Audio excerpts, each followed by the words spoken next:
Ketua Umum DPD Partai Nasdem Kota Ternate, M. Tauhid Soleman, bukan satu-satunya pimpinan partai politik di Ternate yang menghadapi gugatan di pengadilan terkait utang piutang pinjaman uang.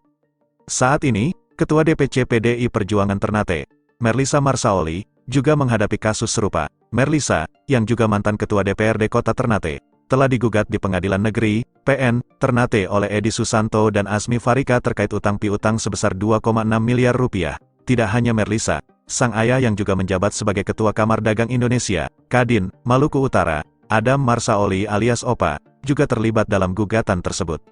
Dalam Sistem Informasi Penelusuran Perkara, SIPP, PN Ternate, tercatat bahwa gugatan terhadap anak dan ayah tersebut dilayangkan pada tanggal 8 Mei tahun 2023 dengan nomor perkara 23-PDT-G-2023-PNTTE. Dalam gugatan mereka, Edi Susanto dan Asmi Farika meminta agar majelis hakim mengabulkan seluruh tuntutan mereka. Mereka juga memohon agar hakim menyatakan sah dan mengikat secara hukum hutang piutang antara para penggugat dan para tergugat.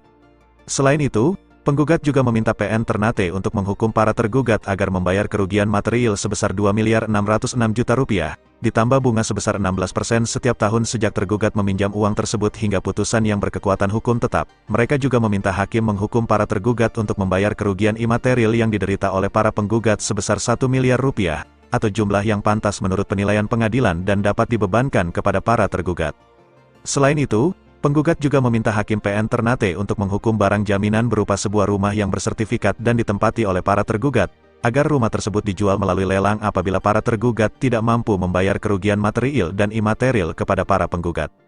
Selain itu, penggugat juga memohon agar hakim menyatakan bahwa putusan dalam perkara ini dapat dilaksanakan segera, meskipun ada upaya verzet, banding, atau kasasi. Dalam perkara ini, Merlisa dan ayahnya telah menunjuk Muhammad Bahtiar Husni sebagai kuasa hukum mereka. Sidang perkara ini dimulai oleh PN Ternate pada hari Selasa, tanggal 6 Juni tahun 2023, dengan pembacaan gugatan setelah upaya mediasi pada tanggal 16 dan tanggal 30 Mei tahun 2023 tidak mencapai kesepakatan.